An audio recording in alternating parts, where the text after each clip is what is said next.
What is going on, guys? We are back today with another video, and today we're learning the squat jump. Now, the squat jump was made famous by boxers Mike Tyson and Roberto Duran. The move looks like it's really complicated, but I promise, guys, once I break it down, you're gonna see it's not that difficult.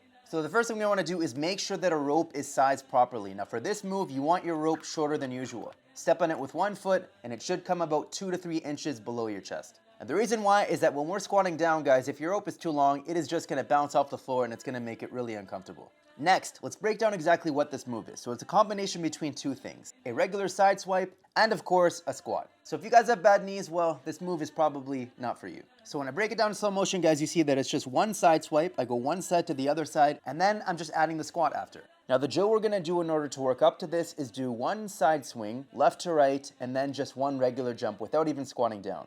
Once you get comfortable with this, then we can add in the squat. And you're gonna start by just squatting down a little bit and then eventually work your way lower and lower and lower and lower until eventually you can get to a full squat. Now, another piece of advice is for the side swing, stick to doing it to one side. So if you're comfortable doing it left to right, then just stick to that side. Don't go right to left.